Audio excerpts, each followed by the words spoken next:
What do you need to watch for in Sunday's matchup between Stanford and South Carolina? Pac-12 reporter at The Next, Michelle Smith, joins host Natalie Heavren to break down what to expect from the game, what we've seen from both teams so far this season, and more. Locked On Women's Basketball starts now.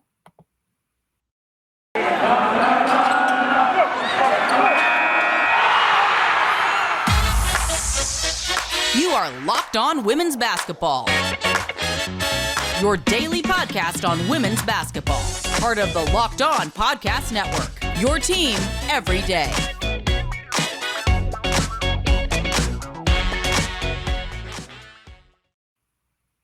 Hello and happy Tuesday. You are locked on to women's basketball. I'm Natalie Heavren, and I'm a features writer and the Atlantic 10 beat reporter for The Next. Thank you for making Locked On Women's Basketball your first listen every day. And remember, Locked On Women's Basketball is free and available on all platforms, including YouTube. This episode is brought to you by BetterHelp. As the world's largest therapy service, BetterHelp has matched 3 million people with professionally licensed and vetted therapists available 100% online. Learn more and save 10% off your first month at betterhelp.com/lockedonnba. On today's show, we're going to discuss what to expect out of the game Sunday afternoon between Stanford and South Carolina, what we've seen from both teams so far this season, and the two very different coaching styles of the two very accomplished coaches. Joining me today is Michelle Smith, the longtime women's basketball writer who is currently covering the Pac-12 at The Next. Starting off, Michelle, what are you expecting out of the game on Sunday? I'm expecting a big crowd at Maples Pavilion. I think a lot of excitement on a Sunday afternoon. And I think the two teams that, to me, right now, at a really early point in this season, look a little bit heads and shoulders above the rest of the country. I think that, these are two teams that are probably in that first level of teams, especially in November. We'll see where we are when it comes to March and April. But right now, I think these are clearly the two best teams in the country. And so watching them go head to head is going to be super fun. And then out of that, so much talent on both teams, what are the matchups that are intriguing to you? Yeah, I think what's going to happen in the post. So, the Aliyah Boston, Cameron Brink matchup, in as much as they're both going to be obviously doing what they do in the paint, which is playing dominant basketball, is going to be really interesting. And then what happens around them, because I think, Stanford right now has a post rotation of about 5 players. And some of them are younger. You've got a Fran Belibi, who's a senior, but you've got Lauren Betts, 6'7" Lauren Betts, number 1 recruit in the country. You've got an Ashton Prechtel, who has been mostly known for a perimeter game, but is playing, but plays inside. And then you've got players like Victoria Saxton and stuff for South Carolina. I think there's just going to be a lot of really good post player. And I think a lot of that focus is going to be on Boston and Brink. Brink's already blocked. Let's see. I looked it up. I'm going to refer to my notes. Brink has already blocked 17 shots this season, and Stanford's played 4 games already. That's the other thing too, is Stanford's played 4 games. South Carolina's played 2. Each of them will play another game this week before they go into Sunday's matchup. But this Brink versus Boston matchup is going to be really, really fun. And looking at it, what are you most excited to see in this game? I'm most excited to see, I think, from an offensive perspective, how, South Carolina toward the end of last season, they came out with the national championship, so nobody's going to ding them. But but their offense, people were, just a little bit worried about their offensive efficiency toward the end of the season. In the meantime, Stanford in particular, if we go back to the national semifinal game against Connecticut, had a terrible offensive game for a team that was like an offensive machine coming into the Final Four, and still is just this team that can play really balanced basketball and score from a million areas. And so I just am really, really interested to see offensively how this game's going to go, because can South Carolina keep pace? South Carolina's number 1. They're going to be favored in this game for a lot of reasons, but I really think that Stanford's offense is going to push South Carolina defensively, and they're also going to push Carolina to keep up from a scoring pace perspective. And that's what I'm really interested to see. If this game is in the 70s, South Carolina wins. I think if Stanford can put up 80, 90 points on South Carolina, I think Stanford wins this game. I think this is going to be a really interesting offensive showcase and a really test early for both of these two defensive teams, because South Carolina is not going to have played anybody that's as deep and as versatile as Stanford to this point. And Stanford is a scout defensive team, but they've got a lot of new players and a lot of new people in new roles. And so how are those scouts, how well is that scout going to be executed? So that's really what I want to see. And you mentioned Stanford's depth in the post. How has that started to work itself out in the first week of the season? And then how do you expect the depth to work out in this game against South Carolina? Well, it's interesting because Stanford has used 15 players in all 4 of its games so far, but none of them have been close. So you get a lot of chance to give players minutes. But what I've really been keeping an eye on is how the minutes are being distributed right now, especially in the post. Kiki Uriafen is a sophomore, but she has been a very athletic, really productive player for them so far, is shooting at a high percentage. She's our leading scorer at the moment.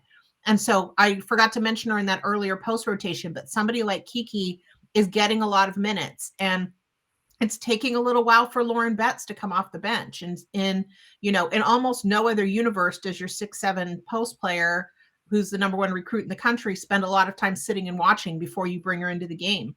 Fran Belibi's a senior on this team, and her minutes have been limited so far. And I know that Tara VanDerveer is probably trying to get people playing time in these games where she can afford to get people experience, but I'm really keeping an eye on minutes. And I think it's interesting what we see right now about who's getting minutes and what kind of minutes they're getting, because Brink has been so dominant. And if she stays out of foul trouble, she stays on the floor. Tara VanDerveer wants Cameron Brink on the floor, provided she's not carrying a couple of fouls around with her. Ashton Prechtel comes in off the bench and gives them a spark and extended defense, and because she's going to shoot the 3. And then Uriafen has just been such a nice addition. And then you've got Betts and Belibi. Like that's a lot of post talent and a lot of length and a lot of size.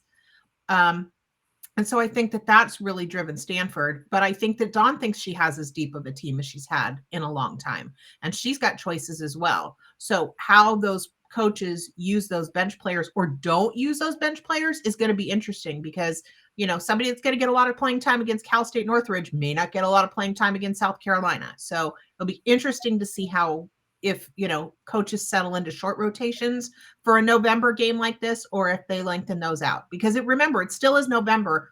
And as much as we want to see this sort of showdown matchup, there's a lot of basketball, and getting players experience in a game like this for both coaches is probably pretty important.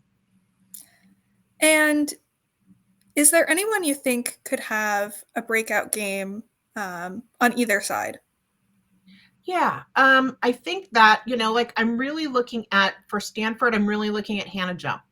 Hannah Jump is a 3-point assassin, right? She's made more 3-pointers than I think South Carolina combined at this point, albeit, through 4 games. But then you've got a young player like a Raven Johnson or somebody like that for South Carolina, who's really just trying to take the reins of the point guard role. And so I see opportunities, particularly out on the perimeter. We know what's going to happen inside. We know who the post players are going to be, who are going to do their thing inside. But what's happening out on the perimeter, I think, is going to be really interesting. If Hannah Jump is dropping 6 or 7 threes, South Carolina's going to have a hard time with that, because they'll bring somebody else in who can shoot the 3 if they figure out how to defend that. So I think, Hannah Jump could have a big game for Stanford, and I think somebody like Raven Johnson could be a key for South Carolina. And, with both teams, do you think that you're expecting one to play the bench a little bit more? Or what are you expecting out of the bench for both of these teams, or do you think it's something where the starters will play most of the game? Yeah, again, I think Stanford has played their bench more, and they have, played double the number of games at South Carolina at this point. So I think it's a little hard to tell from South Carolina how deep Dawn is going to go onto the bench and how much confidence she has in some of her bench players, because we just don't have that much data to work with. We know Tara's willing to go deep into the bench. We know that's one of their strengths as a team, is that, everybody says Stanford comes at you in waves. And, and that's going to definitely be something that Tara's going to look to exploit. And the games they've played have definitely been different, with Stanford not having played a ranked team so far, and Maryland and Stanford having played last Friday. Yeah. Or Maryland and South Carolina played last Friday. Yeah, I mean, South Carolina definitely has, to this point, the more difficult matchup of all of the games that the two teams have played. And they played really well against Maryland. And so, I think that that's a sign that, not that we didn't know this, but that South Carolina is a really good team. That was a dominant win against a team that's, comes into the season ranked. And then again, I always go back to, and it's November. And so, I think there's gaps between teams. And again, I think there are these gaps between a team like South Carolina and a team like Stanford and everybody else right now. I think for Stanford, we're going to see how far that gap is when they take the floor against South Carolina. Coming up next, we'll discuss what we've seen so far from both teams. Today's episode is brought to you by Sweatblock. Christopher wore a sweater every day to school, even in the hot Texas summers, to try and hide his sweat. He can now wear any shirt without sweating, thanks to Sweatblock. Christopher was able to fix his problem with Sweatblock. Sweatblock wipes were invented by a doctor, and they're guaranteed to work, or you don't pay. They call it the Sweatblock Dry Shirt Guarantee. If Sweatblock doesn't keep you dry, you get your money back. If you or someone you love is experiencing embarrassing sweat or odor, try Sweatblock risk-free today. Save 20% with promo code LOCKEDON at sweatblock.com. They're also available on Amazon. Are you wasting money on subscriptions? 80% of people have subscriptions they forgot about. Maybe for you, it's an unused Amazon Prime account or a Hulu account that you don't use for streaming. There's a great app that I use that helps me track all of my expenses. And because of it, I no longer waste money on subscriptions I don't even use. You might have heard of it. It's called Rocket Money, formerly known as Truebill. The app shows all of your subscriptions in one place and cancels what you don't want for you. Rocket Money can even find subscriptions you didn't know you were paying for. You may even find out that you've been double charged for a subscription, and to cancel a subscription, all you have to do is press cancel, and Rocket Money takes care of the rest. Cancel unnecessary subscriptions with Rocket Money today. Go to rocketmoney.com/lockedon. Seriously, it could save you hundreds per year. That's rocketmoney.com/lockedon. Thank you for making Locked On Women's Basketball your first listen today. For your second listen, check out Locked On Sports Today. From the games that matter the most to the biggest stories in sports, go beyond the scoreboard and behind the scenes with local experts and insights only Locked On can provide. Locked On Sports Today, available on YouTube and wherever you get your podcasts. So, Michelle, we talked a little bit about it so far, but what have you seen so far from both Stanford and South Carolina? Well, it's interesting. The one name I haven't mentioned yet is Haley Jones, right? So, Haley Jones running the point for Stanford. She has been, like in the first few games, a little bit slow from a scoring perspective, although I think that she's been focusing on getting her new teammates involved and trying to get people involved in the game. But, in yesterday's game against Portland on ESPN, she had 17 points. She's got, she's dished out 16 assists in 4 games so far. So I think that, I'm watching Haley Jones sort of find her offensive rhythm. And I know that in a game against an opponent like South Carolina, Tara's going to want her to take advantages of opportunities to score and worry less about being the distributor and getting those young players involved. They need points on the board. They need her size. They need that mismatch that they get with her at 6'1". So I think I'm looking for Haley Jones in this matchup. I'm looking for Zia Cooke, the other senior guard. I'm looking for the experienced players to see how they bring that experience to a game like this.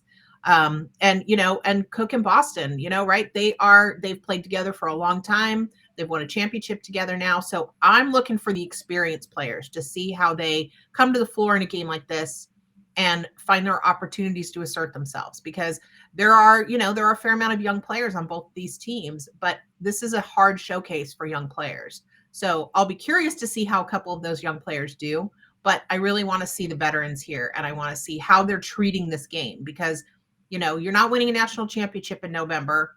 You may not even change the order of the rankings by the end of this game. Unless there's a blowout, it's hard even to imagine, even with one of those two teams taking a loss, that they drop out of, say, the top 3 or 4 teams in the country. You don't drop far when you lose to number 1.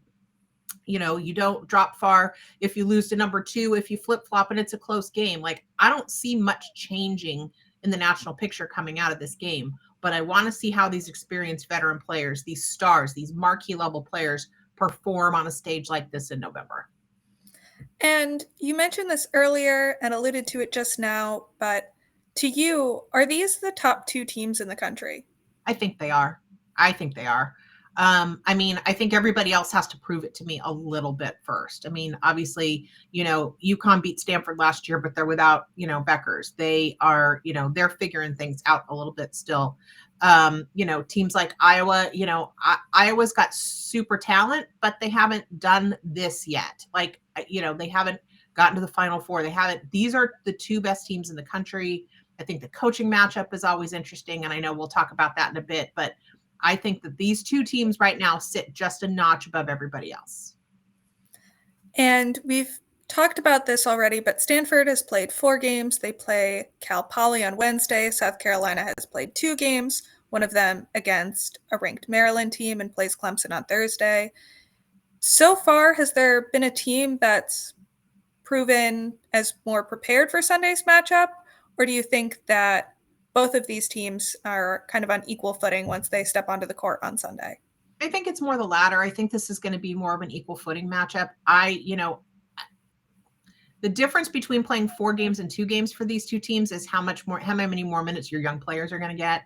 And that may or may not be a factor on Sunday, depending on how tight the rotations are and how much they each want to open up their benches and give people experience in a high pressure situation. So I don't think anybody necessarily has the advantage over that. I just think it's interesting because I think Tara's had a chance to see more of her team on the floor and may have some more informed decisions to make based on what she's seen people play over 4 or 5 games by the time they come into that. And you've talked a lot about players we should be keeping out for, but is there 1 or 2 on either side that in the 4 games for Stanford or 2 games so far for South Carolina that have stood out to you as notable? Yeah, I think South Carolina, Cardozo at 6'7", I think complimenting Boston in the post. Camila, I think she's got an opportunity to really make an impact, kind of have a little bit of a breakout moment because she's playing alongside Aliyah Boston. So maybe she doesn't get the attention, but you've got a player of that size who's really going to alter shots and alter a game plan inside. And so, won't it be fun to see her up against 6'7" Lauren Betts inside for a little bit? 2 6'7" kids banging around inside in the paint will be awesome, super fun. And then I think for Stanford, I think it's going to be somebody like they've got a freshman point guard, Lopolo, and I'm going to look up her first name because again, we're getting to know players. And so Talana Lopolo. And so Talana Lopolo has put out 26 assists in 4 games with just 7 turnovers so far. She's young, but she's been really, really good ball distributor. And I think she's going to play a lot of minutes. She got the start against Portland. And I think she's going to play a lot of minutes in this game. And you're really going to see a young player get a chance to show off on a big stage. And for you, are the matchups you're watching more in the post or in the backcourt? I think it's more in the post right now because I think foul trouble is going to dictate a lot about this game, right? If either Boston or Brink gets in foul trouble and has to sit for any length of time, who's going to pick up that slack? I think the rebounding number is going to go a long way. South Carolina prides itself on being a rebounding team, but against Stanford, winning rebounding margins is pretty hard because they're so big. So I think I'm going to watch that battle in the post. I want to see the boards numbers. I want to see foul trouble. I want to see how easily people are able to score inside because I think that's going to end up being the difference. And do you think a fear of foul trouble is going to play in, especially in a matchup that sounds like it's going to be a really physical one, especially in the post? Maybe, but I don't know if you play in fear of picking up fouls, you're going to pick up fouls, right? So, and these are both 2 pretty experienced players at this point, Boston being a senior and Brink being a junior. So I hope not. I hope that both of them are on the floor for a ton of time. I hope nobody's sitting with early foul trouble. I want to see the play. I want to see our stars play. These are a couple of our probably 2 of the top 5 players in the country, and I want to see them play. So I'm hoping that there's no fear of foul trouble, just play and play smart. Coming up next, we'll discuss the 2 very different coaching styles of the 2 very accomplished coaches in Tara VanDerveer and Dawn Staley. Today's episode is brought to you by Prize Picks. Locked On Women's Basketball is brought to you by Prize Picks. Prize Picks gives you the opportunity to test your own knowledge against yourself. You pick 2 to 5 players, and if they go on to score either more or less than the Prize Picks projection, then you can win up to 10 times your money on any entry. It's not competing against other people, it's just you versus the projection. Prize Picks offers projections on any sports you watch, from women's college basketball to the WNBA to NWSL, NBA, NFL, MLB, you name it. Prize Picks offers projections on any sport, as I mentioned before, but even some more obscure ones such as esports, NASCAR, tennis, MMA, boxing, even disc golf, and cricket. Entries can be made in less than a minute. It's that easy. And not only is Prize Picks operational in 30 states and Canada, the withdrawal process is safe and fast. Download the Prize Picks app or go to prizepicks.com to sign up and play daily fantasy sports. First-time users can receive a 100% instant deposit match up to $100 with promo code LOCKEDON. If you deposit $100, Prize Picks will give you $100. If you deposit $50, Prize Picks will give you $50. Don't forget to enter promo code Locked On at sign up for an instant deposit match up to $100. Both coaches in Tara VanDerveer and Dawn Staley are very accomplished, but they have 2 very different coaching styles. What differences are most apparent to you? Yeah, I mean, 2 of the most accomplished coaches in the game, right? Tara's the sports all-time winningest coach. I think everybody would argue right now that Dawn is, I don't want to call her one of the hottest coaches in the game, but obviously she's the coach of the moment, right? She's, everybody's had their turn at this this space, Pat Summitt and Gino and Tara at different times. But I think Dawn is sort of the gold standard right now in terms of collegiate coaches, and particularly for collegiate coaches of color. She's just done so much, and she's kind of the conscience of the sport at this point. And in a way that Tara is too, but they're just 2 very different coaches, right? Like, I see relationships with players, and I see Dawn cultivating these almost maternal relationships with these players and taking a really, really heavy hand and guiding them and helping them and doing things like team-wide NIL deals, and the relationship she has after the fact with like an Asia Wilson and that. And Dawn's really sort of in that kind of maternal caretaking space. And I know the reputation for a long time on Tara VanDerveer is it's much more professorial thing, right? Like that Tara's like the professor that you want to please, that you want to get a good grade for. And she's not, Tara's just never been sort of almost as touchy-feely as Dawn in terms of the relationships with the players. But players under Tara VanDerveer, almost 100% of them improve. You watch that improvement. Players don't stall out under Tara VanDerveer. They improve under Dawn Staley. They just go about it really differently.